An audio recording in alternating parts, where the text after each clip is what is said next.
Imagine a desolate, windswept rock jutting out of the stormy North Atlantic. It's barely the size of a tennis court, completely uninhabitable, and over 200 miles from the nearest land. This is Rockall, and it's the unlikely star of one of the most bizarre chapters in modern British history. Today, we're diving into the story of how and why the United Kingdom decided to claim this tiny, barren islet in a mission that felt straight out of a Cold War spy novel.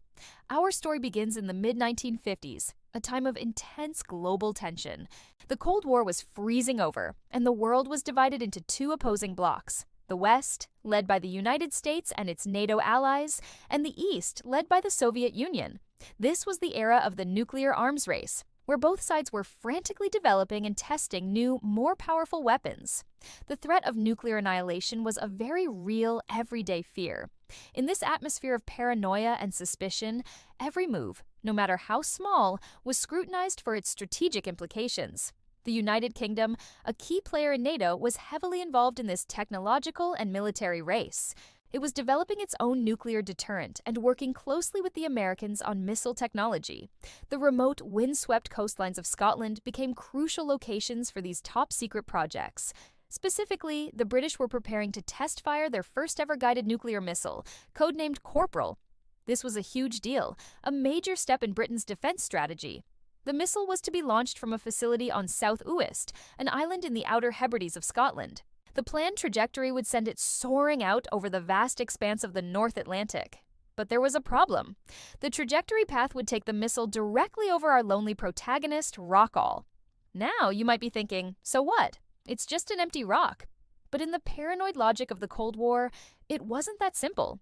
British intelligence began to worry. What if the Soviets, knowing about the upcoming missile test, decided to get sneaky? What if they sent a covert team, perhaps disguised as fishermen, to land on Rockall? They could set up surveillance equipment to monitor the missile launch, gathering crucial data on its performance, trajectory, and electronic signals. This intelligence would be an absolute goldmine for Soviet military scientists. The thought of Soviet spies perched on a rock, watching Britain's most advanced military technology in action, was a nightmare scenario for the Ministry of Defense. The British government couldn't allow that to happen. They needed to secure the area, and the most definitive way to do that was to claim Rockall for themselves. By formally annexing the islet, they could legally prevent any foreign power from landing there, especially during the sensitive period of the missile test. The logic was clear. If it's our rock, we control who gets to be on it. And so, a secret plan was set into motion. It was given the appropriately dramatic name, Operation Vanquish. On September 14, 1955, a formal royal warrant was issued by Queen Elizabeth II. It commanded the captain of the Royal Navy survey ship, HMS Vidal, to proceed to the island of Rockall, and thereof to take possession on our behalf. The mission was a go. The full weight of the British crown was now behind the effort to claim a tiny, uninhabited rock in the middle of the ocean. HMS Vidal set sail from the port of Londonderry. On board was a unique crew. Not just sailors, but also civilian scientists, a Royal Marines landing party, and a naturalist named James Fisher, who was tasked with documenting the island's wildlife, primarily its seabirds. The mission had a dual purpose, part military operation, part scientific expedition.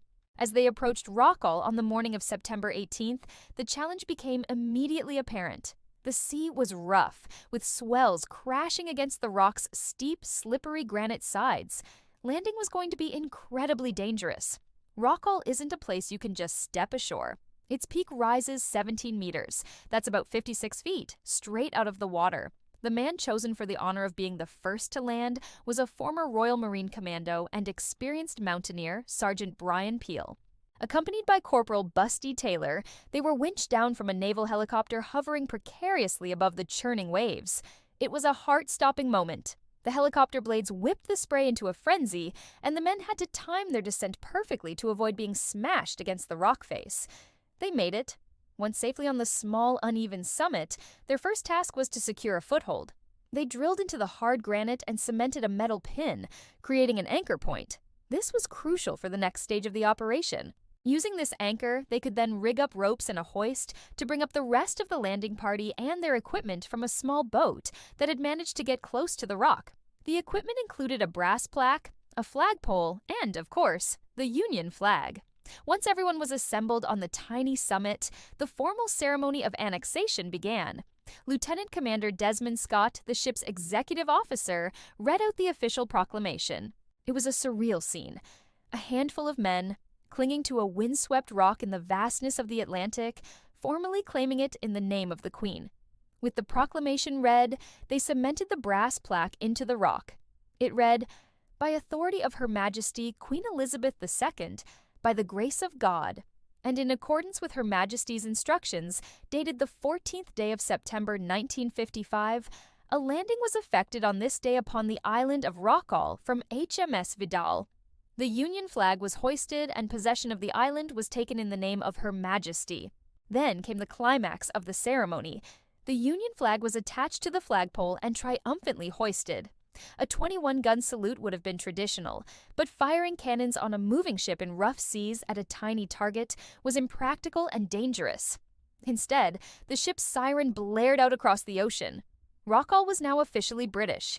It was the last territorial acquisition of the British Empire. The mission wasn't over yet.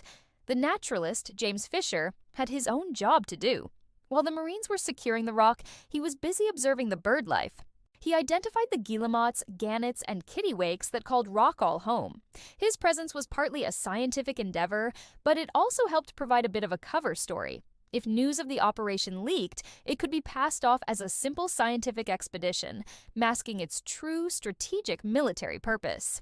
With the flag flying and the plaque secured, the landing party made their equally treacherous descent back to the ship. Operation Vanquish was a success. The immediate threat of Soviet observation was neutralized, the Corporal missile tests went ahead as planned, and Britain had a new, albeit very small, piece of territory. The story, however, doesn't end there. Claiming a rock is one thing, but making that claim stick under international law is another. Simply planting a flag isn't enough. A country needs to demonstrate effective occupation to solidify its sovereignty. And how do you effectively occupy a rock that's uninhabitable? This led to some even more incredible feats. In 1985, a former SAS soldier named Tom McLean decided to live on Rockall to strengthen Britain's claim. He spent 40 days on the rock, living in a small survival pod bolted to its side, enduring storms and isolation. He set a world record and became a national hero. Then, in 1997, 3 activists from the environmental group Greenpeace occupied the rock to protest against oil exploration. They declared it the global state of waveland and lived there for 42 days, breaking McLean's record before the harsh conditions forced them to leave. Britain's claim to Rockall hasn't gone uncontested. Ireland, Iceland, and Denmark, on behalf of the Faroe Islands, have all disputed the UK's rights, not to the rock itself, but to the vast, resource-rich seabed and fishing grounds around it. Under the UN Convention on the Law of the Sea, an uninhabitable rock like Rockall doesn't grant a country rights to a 200-mile exclusive economic zone. The debate over who owns the surrounding waters and the potential oil, gas, and mineral wealth beneath them continues to this day. So, from a Cold War secret mission to an ongoing international dispute over resources, the story of Rockall is far from over. It's a fascinating tale of geopolitics, adventure, and human endurance, all centered on a lonely speck of granite in the North Atlantic. What started as a move to prevent Soviet espionage in 1955 has evolved into a complex argument about international law and the future of our oceans. It just goes to show that in the great game of nations, sometimes the smallest pieces on the board can be the most interesting. Thanks so much for watching.